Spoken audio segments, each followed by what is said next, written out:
Boom. All right. The crew's here. We have Marc, Sam, myself. What's up, y'all? Thanks for having me back. Yeah, no problem. Thanks for joining us. So we wanted to talk about Marc's hip today and the journey that he's gone through with his hip. His real hip and now his fake hip. So, Marc, do you just want to go initially in however far back you want to start with this process, and then we can just timeline through your life? Let's do it. And if people have listened to your podcast episode with me on adaptabilia, I discussed my prior experiences there. And I did it on another podcast a while back. So hopefully I can expand on some of those experiences and some of those thoughts. And we can take this conversation in any direction that you want to go. I've been more open about this process in my journey because I think people value it. And so I guess it really starts October 2004. I was diagnosed with acute lymphoblastic leukemia, a type of blood cancer. And I was 15 at the time, and then underwent treatment for almost 3 years. So was told I was in remission in June of 2007. So that kind of occupied my freshman year to junior year of high school. I missed my entire freshman year of high school.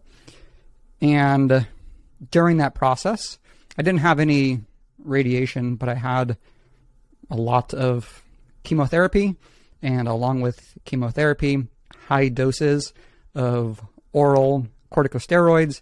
And one potential side effect is one that I encountered after the fact, which is avascular necrosis. And I was diagnosed with avascular necrosis of both hips initially. And I don't remember exactly when this was. This was after I was in remission, though. And avascular necrosis is essentially how I describe it, simply as bone tissue death due to a lack of blood supply.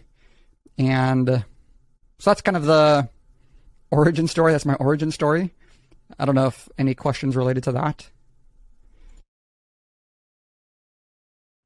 Yeah, we can start with initially getting that diagnosis. What, if you can remember, what was your understanding of what that process would look like with avascular necrosis, what your options were, and was it this just an assumption that you were going to have to get a total hip replacement? Yeah, so the surgeon that I spoke to, it seemed like the expectation was that I was going to have to get a hip replacement eventually, and that my right hip, which is the one that's currently is replaced, was worse than my left hip. And it seemed like there weren't really any other options. People ask me, why didn't you get resurfacing? Why didn't you do this? Why didn't you try that?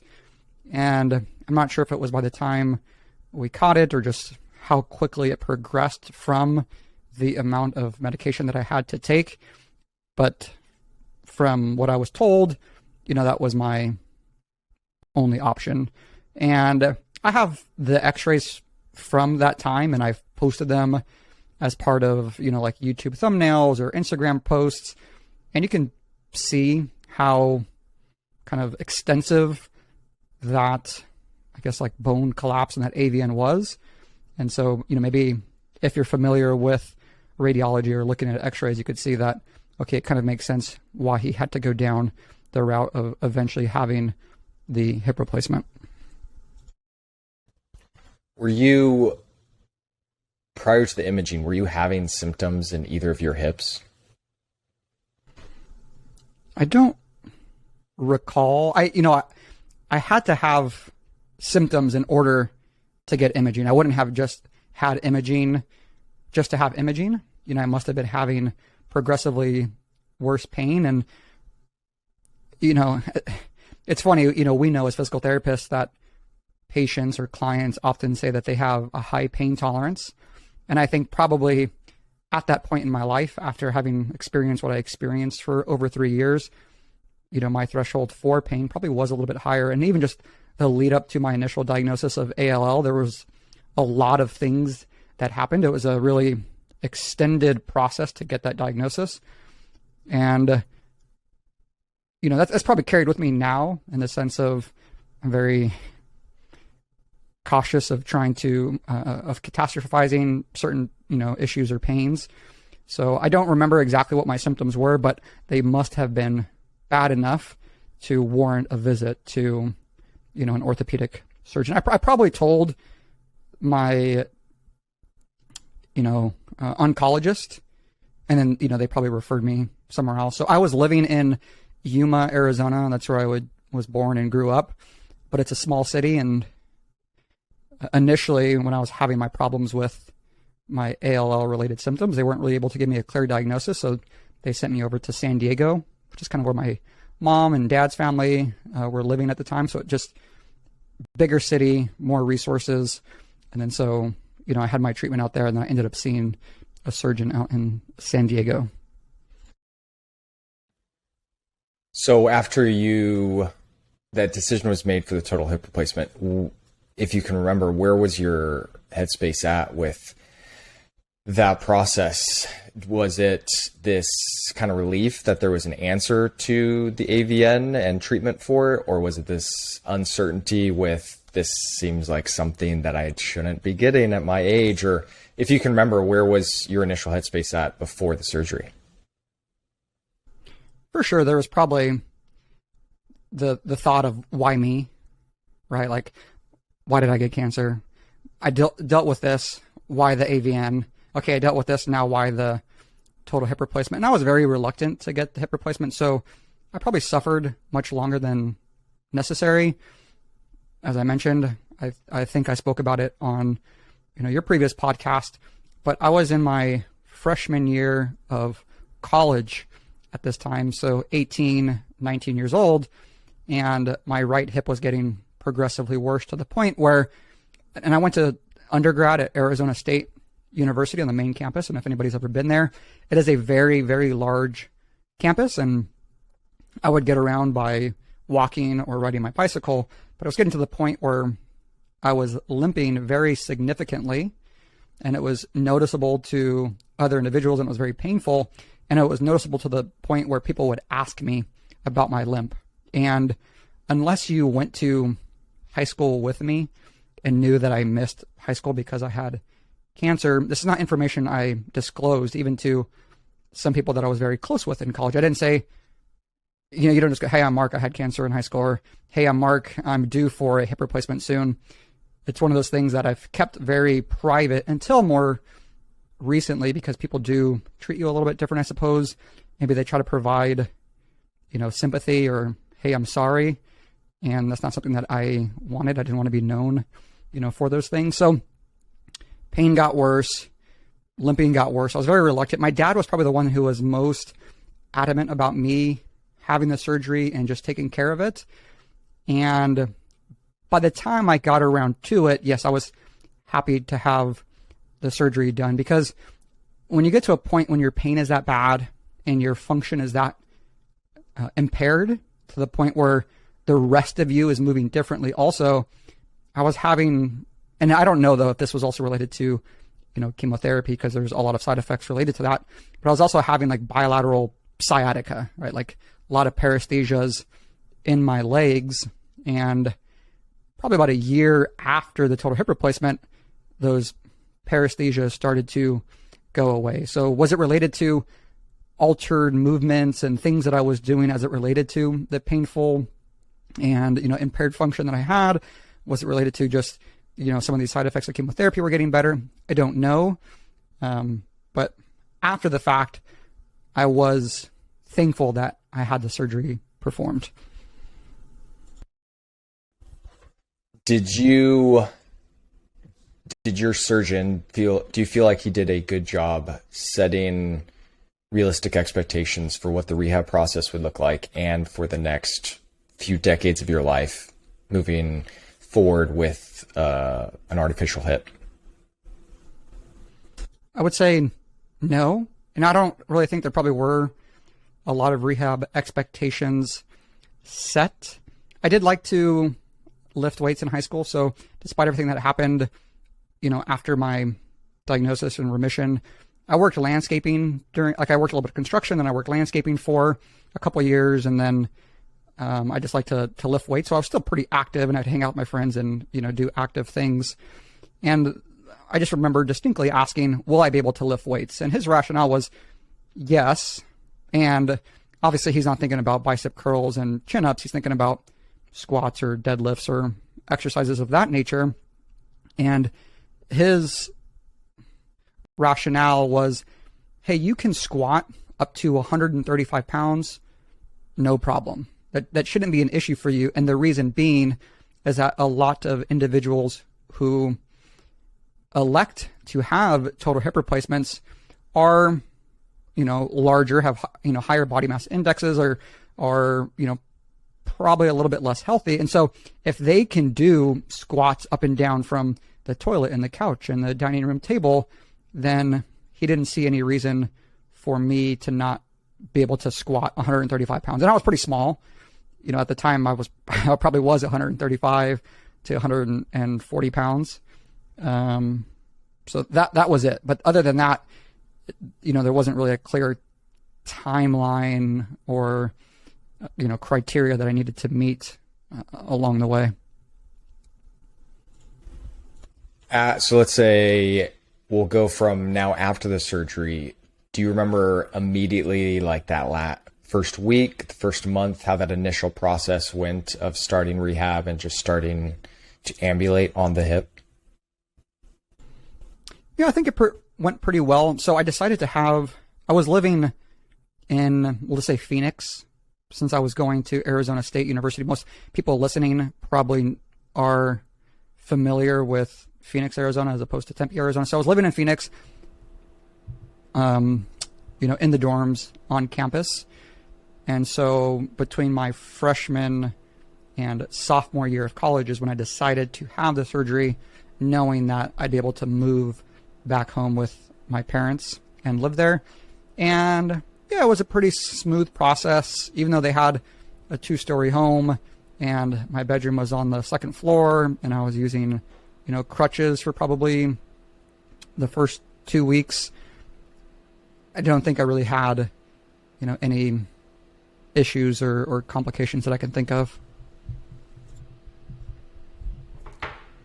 After that period, how long did it feel like it took you to get through the full rehab process to start feeling better than you were feeling prior to the surgery?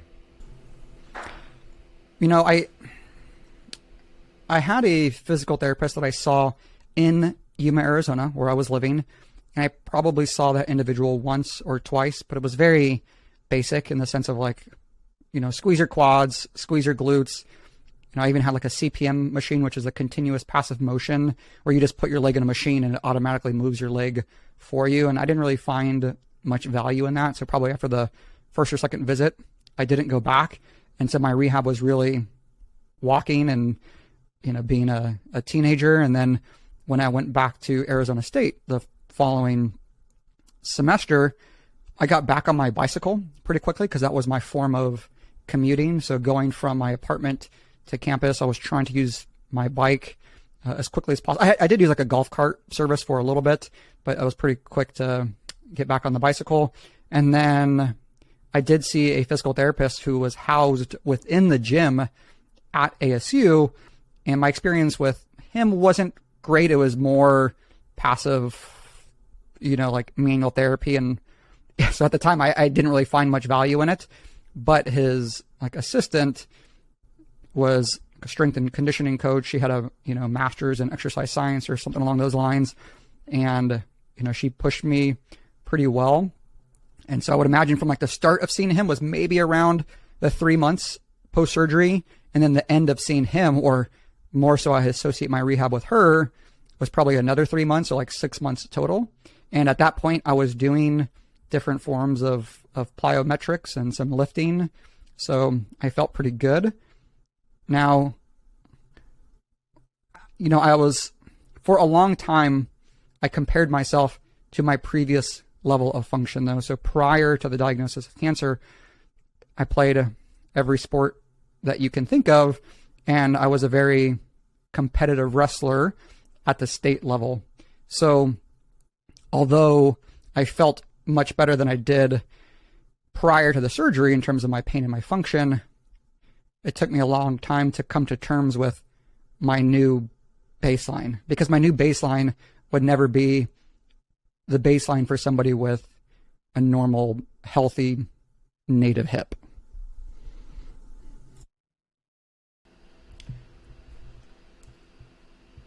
You got it, Sam. What's your question? As you reflect back on your own personal rehab, what are some things that you would change if you could, or at least things that you would try to shift around should you have been the therapist in that situation? It probably would have been nice just for him and the other therapist that I mentioned in Yuma just to ask me more questions. I can understand that I'm young, dumb, naive. I don't know anything about this process. So why would they need to get my input? They're the experts and they're going to take me through this process. But I think time could have been saved, resources could have been saved.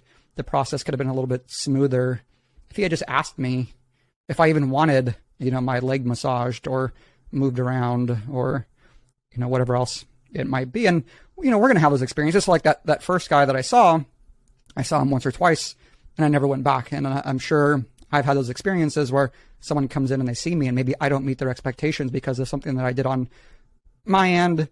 And if they don't come back, I need to reflect on why that happened. So yeah, probably just a more open discussion would have been helpful. Let's talk about training and how that's evolved over, what's it been now, 10 or so years, a little over 10 years. What has it looked like? Have you felt like overall you've been able to include more activities over the past 10 years? Has it stayed relatively homogenous? What all has changed? More and less. So I'm on my 14th year, I think now. So I had it in 2009 is when I had the surgery, in the summer of 2009. We're recording this February 2023. So yeah, on my 14th year. My training, well, I'll try to differentiate exercise and activity from training in the sense of I did a lot more exercise or activities in my younger years, more soccer, more basketball, more football, more softball, more frisbee, more snowboarding, more any sport, any activity that you can, name. I probably did more of it at that time. And the reason for that is, as I mentioned, I was a competitive athlete growing up, always a multi-sport athlete. I lost my sense of identity during high school, and I never regained that identity, for a really long time until I came to terms with a change in my identity. But it didn't mean that I didn't still want to be, I knew I was giving up competitive sport, but I still wanted to play sports and have fun. So I did a lot of that in my 20s because I didn't have that experience that maybe other kids could choose to have. Maybe, not all kids are going to have that experience because maybe they don't choose to have that experience, but I didn't get that option. So I wanted to maybe relive or live some of those experiences I didn't have in my 20s. So I played a lot more sports. And then over time, I've tried to maybe limit some of that stuff, not as much running, cutting, jumping, and really just focus on the longevity of the implant. And you're going to hear different opinions in terms of the sporting activities, right? Of, hey, you're young, just do whatever you want, have fun, live your life. But also someone might say, hey, don't do those sports because you might reduce the longevity of the implant. And I understand both sides of that narrative. And for me, in my 20s, if you were to tell me all of these things that you're doing are going to reduce the longevity of your implant, it probably wouldn't have changed what I was going to do. It's like if you tell, I think there was a study, right, like a survey study asking Olympians, hey, would you be willing to win the gold medal if it meant you were going to, die in 5 years? And I think it's something like that. And a lot of them say, like, yes, I would win that gold medal, right? So I cared more about, what was happening right then and there. Now, if you were to ask me, my goal is focusing on the longevity of the implant. So I walk, I bike, I lift weights, and I listen to my body, but there's definitely been an evolution over time.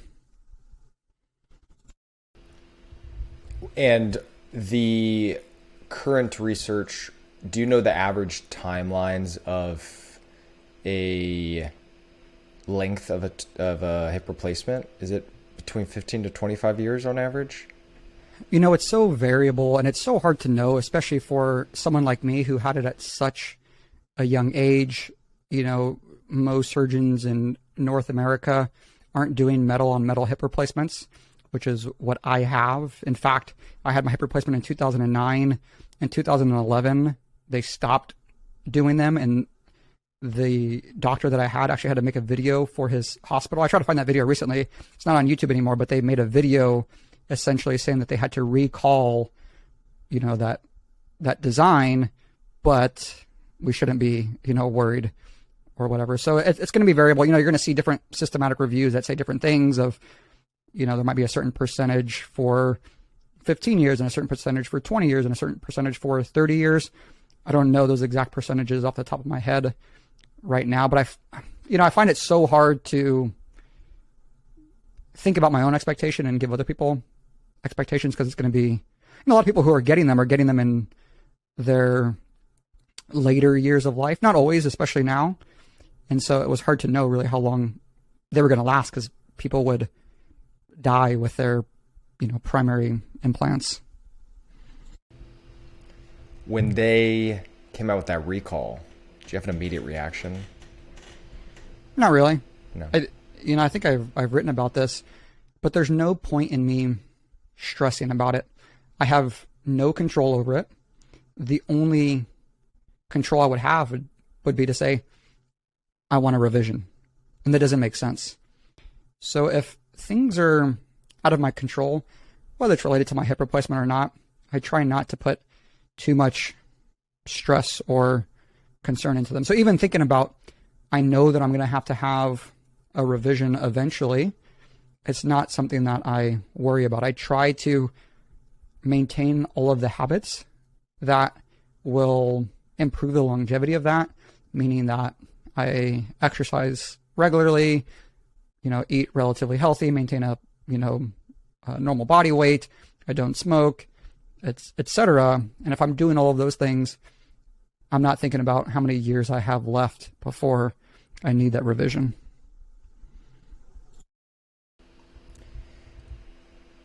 Because the revision is inevitable, I know you don't want to think about it, but I am curious, what would inevitably be the decision? And maybe you don't know until it occurs, but if you start having more and more symptoms, would your first priority be to limit training or the provocative positions? Or would you say, well, I still want to do these basic tasks, whether it's with my training or it's with this set volume of walking per week, and if that's not sustainable, then I want to get a revision in hopes that I can get back to that? Or do you have any idea of what would necessitate you to start that process of looking into the revision?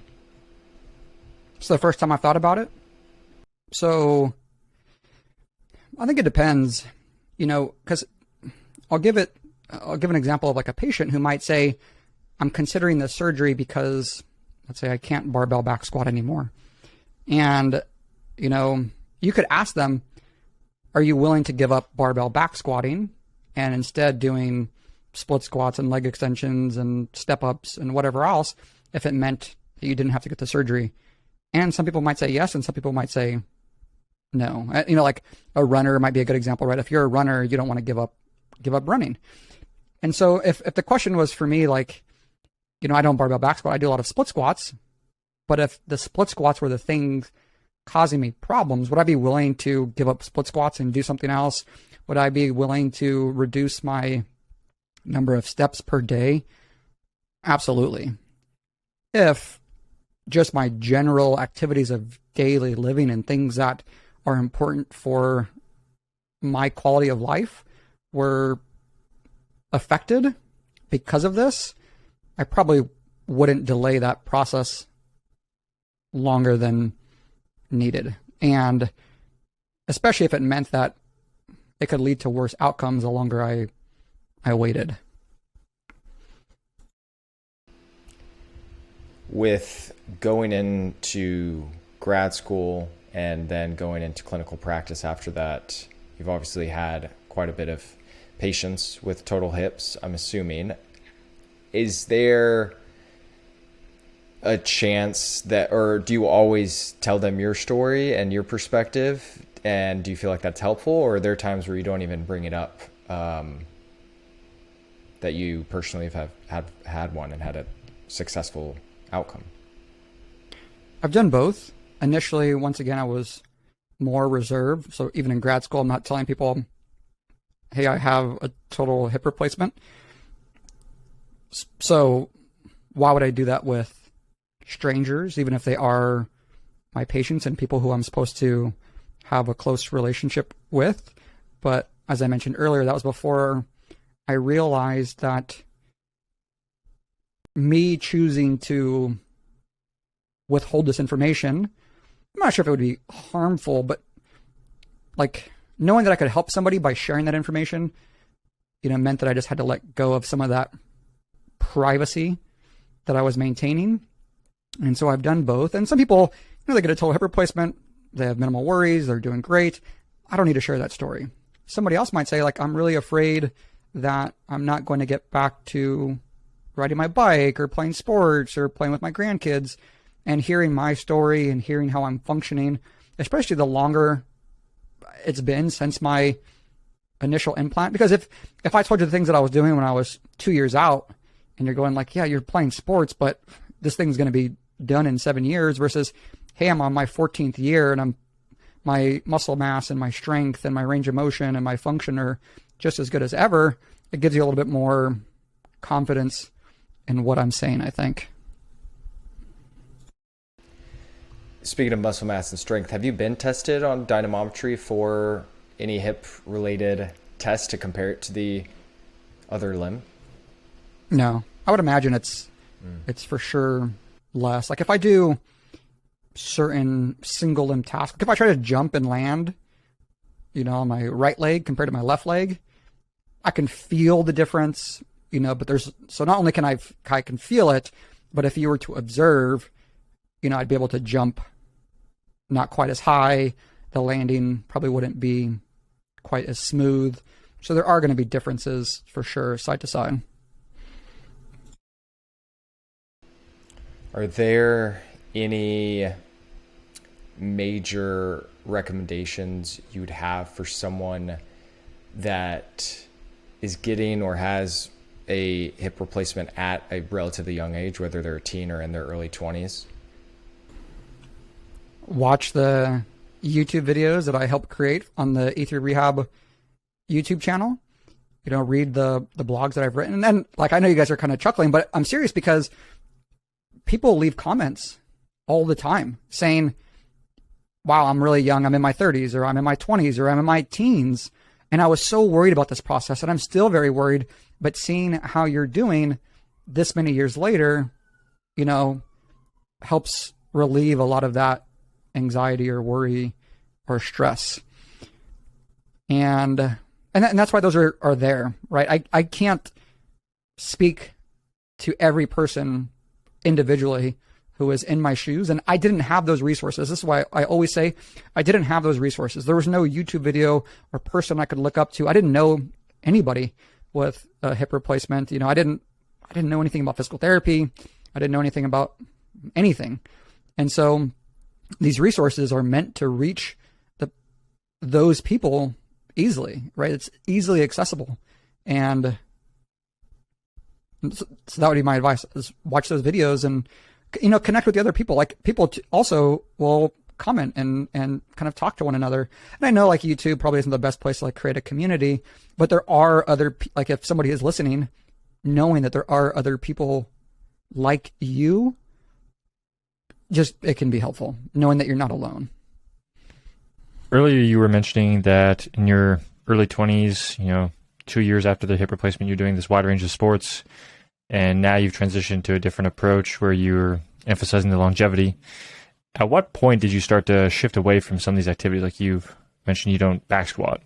Did you back squat before? And at what point did you decide to step away from some of these things? And were there any signs, symptoms, or something that encouraged that transition?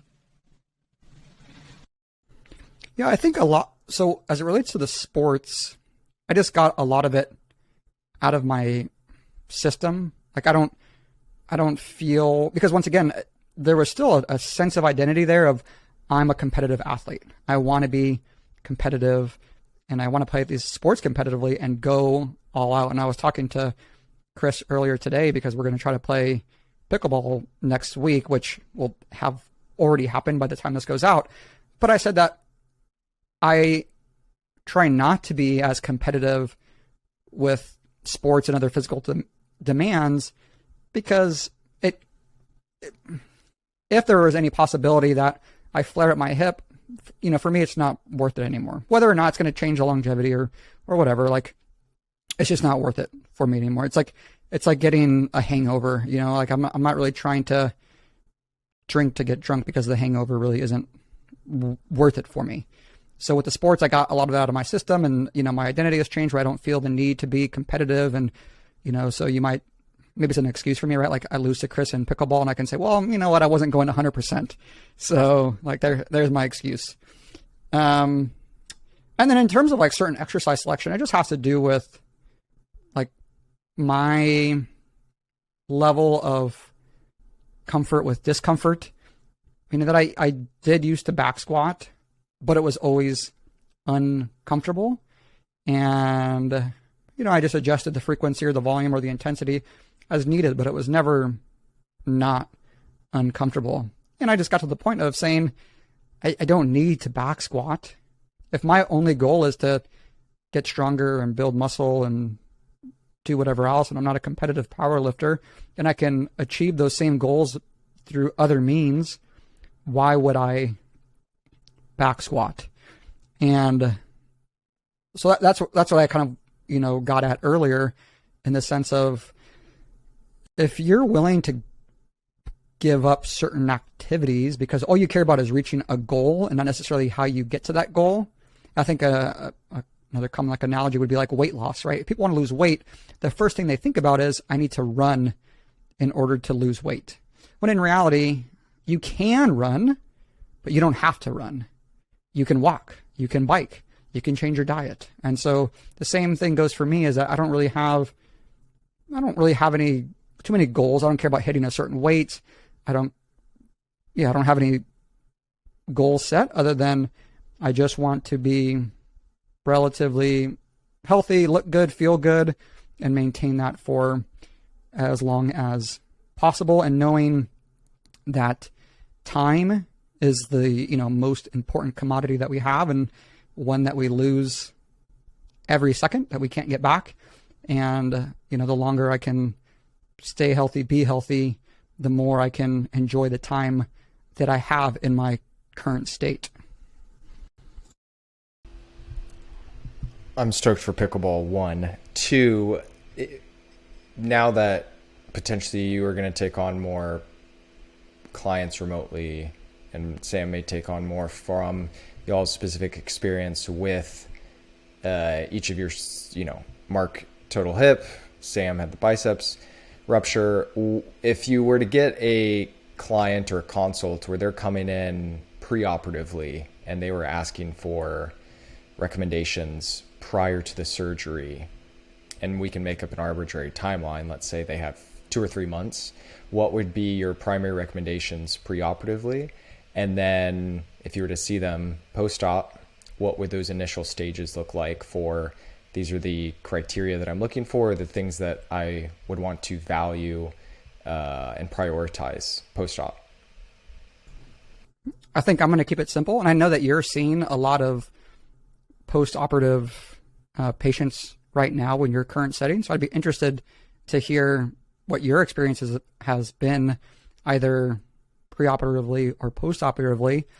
But I think the most important thing that I can do is reassurance. And just having that person sit down and asking as many questions as they want, making sure that they're comfortable with what's going to happen, prior to the surgery, during the surgery, after the surgery. That's more important to me than saying, okay, we're going to get you doing quad sets and glute sets, and then we're going to get you doing bodyweight squats, and I want to make sure that you stay on your assistive device for as long as needed, and then we'll slowly transition you off, and then, this, and this.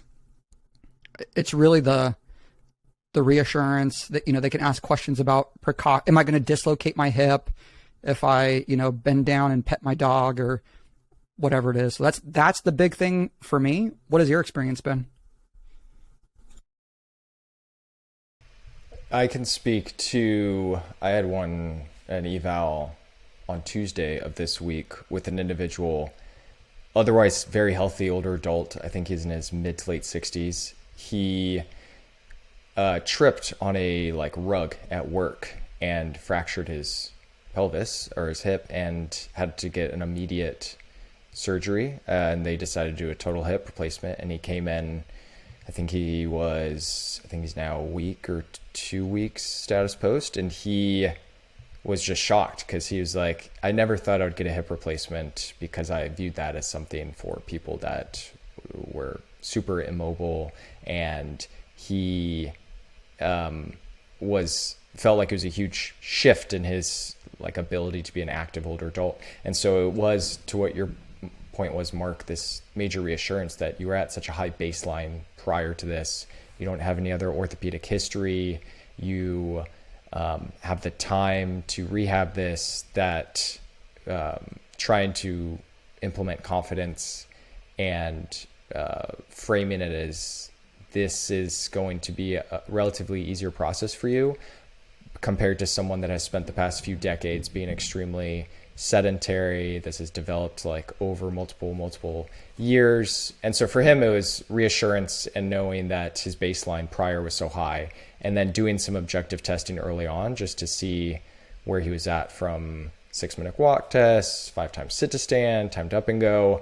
And he actually crushed it. He met all the standards for what the end goal would have been. And so that was also a big confidence boost for him. And then just really that discussion of, well, prior to this fall that you had, what did your life look like?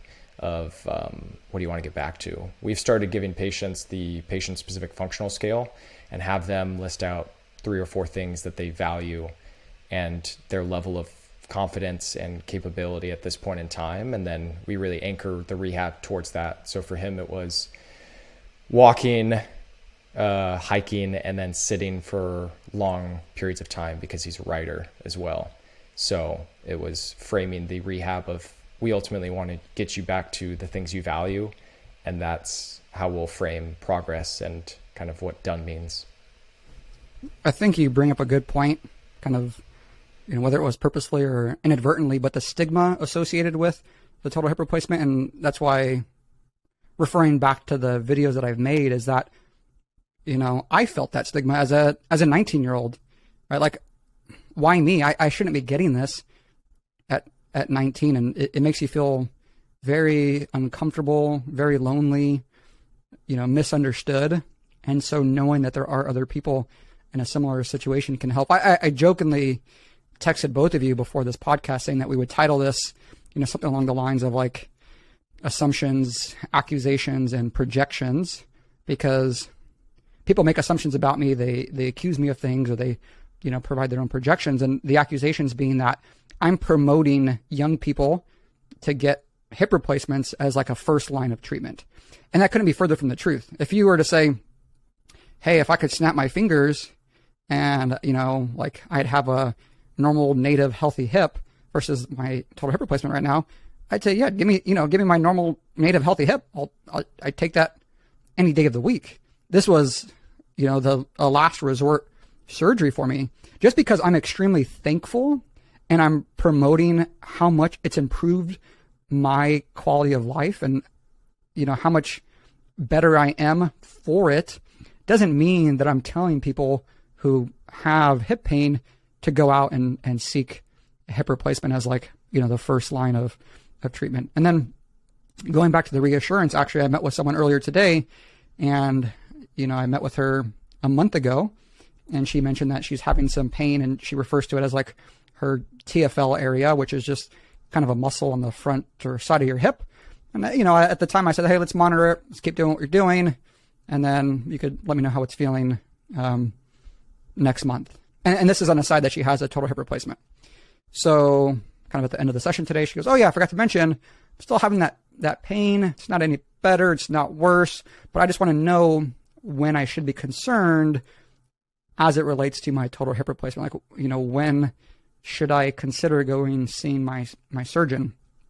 And one, I said, well, listen, you're doing, leg press and barbell RDLs and step ups and walking, 8 to 10,000 steps per day. If there was some kind of catastrophic problem with your hip, you probably wouldn't be able to do that. And secondly, she recently went on a ski trip where she skied, I think it was 3.5 days straight. And she said it's the best she's ever felt, meaning that not only did her hip feel good, but her muscles didn't feel heavy or fatigued. She felt like her, cardio was better. So I said, I understand, so I was just trying to provide some reassurance. And I think that she felt, reassured by the end of that, saying that I hear you. I understand that you're having pain, but also look at how great you are functioning. That's an indication that your hip is probably doing pretty well if you're able to ski 3.5 days pain-free and reported feeling better than ever. Another example, I have an individual, she's I think 16 weeks out or 15 weeks out. She's in her mid-30s, so relatively young for getting this, or very young for getting a hip replacement on average. And she was a competitive powerlifter prior. And we did strength testing at the 12-week mark and just checked hip flexion, abduction, and adduction. And she was at 85% or greater relative to the other limb. And I said that can give us some confidence that we're making progress, and that if you're up for it and want to try beginning the process of reintegrating barbell lifts, we can. So the past week or two has been trying some tempo barbell back squats to a box and trying some elevated barbell deadlifts. And there was an immediate change in her personality over the past week or two. She started doing little dances in between sets because it was just her identity was powerlifting, and she just spent months not being able to do it. So even those things where it's having them get back to the activities, whether it has to be modified long-term or if just within this relatively early process, it has to be, and they can go back to full competition. I'm not sure at this point, but yeah. So things like that, it's great. And on average, these THAs and a lot of the total knees are relatively smooth to some other surgeries and rehabs that may not have the best outcomes. Yeah, the THAs especially, and also knowing, once again, I don't have the data off the top of my head. It's on the blog, it's on the YouTube videos, but setting the expectation, people do have the expectation, right? I'm going to get the surgery, I'm going to be pain-free for the rest of my life. That those initial maybe severe pains and severe limitations will be quote unquote fixed, but it's probably unrealistic based on the data to think that you're going to be pain-free for life. But it doesn't mean that you're two things. It doesn't mean that you're harming yourself if you do an activity, you feel a little discomfort there. It's not a big deal. Also doesn't mean hey, just push into as much pain as you want and ignore the pain, right? And that takes time. I've talked about how it took me a long time to feel comfortable with my body for a variety of reasons. And so thinking that, someone like her in her 30s, powerlifter, even if she gets back to powerlifting after 6 months or a year, like she might not feel normal for longer than that. And that's okay. Everyone's going to have their own timeline and process. Yeah. Anything else you feel like we didn't chat about in particular with your rehab process? Questions you commonly get asked about your specific situation? Or do you feel like this is a good wrapping up point? It's probably a pretty good wrapping up point. You know, the most recent video I made in like the blog was like the top 10 most common questions I get about total hip replacements. And I just wanted to be a little bit more succinct, you know, so there and there, you know, I've had good chats with Mehmet Jim about his like top 5 tips. There's just so many people are worried about, do I have to maintain my precautions forever? Because maybe they don't have that discussion with their doctor, and 2 years later, they're still avoiding bending their hips to a certain degree, and that's just not the case. So obviously, if people have questions, those resources are a good first place to go. And then, as we've been mentioning on the podcast now, is if you have other questions and you just want us to chat like this and discuss different topics, whether it's total hip replacements or otherwise, I think this is a really good place to expand on some of our thoughts. And maybe you present questions that we didn't think of, because that happens all the time. Like my experience is, even though I've walked in a similar pair of shoes as to another young individual who had a total hip replacement, doesn't mean I walked in their shoes. And so their experience and their questions might be a little bit different than, you know, what I thought of. Sam, any final questions, thoughts? No, I think Mark crushed it, answered everything that I had in mind. I think the resources he's made over the last few years across YouTube and the blogs are incredible. Whenever someone reaches out about questions on it, I just shoot them over. I'm not an expert in this area, so I just defer to Mark, and it seems like he's made some really good resources. I always get lots of positive feedback from people about it. I will say, because I will get this question, is like, how do I know that I'm taking good care of my hip? One, talk to your surgeon, talk about expectations, talk about what you need to do to follow up. But for me, I had an X-ray and last year, to look at the components. I had a DEXA of my other side, which is like, bone density scan. And also I think of my lumbar spine. And then I also had blood work because it is a metal on metal hip replacement. So they worry about certain metal ion levels in the blood. And so those all checked out good. And they were fine. So I'm not just basing this on how do I feel. There are some things that you might be able to check in with your doctor, whether it's 1 year intervals, 5 year intervals, 10-year intervals.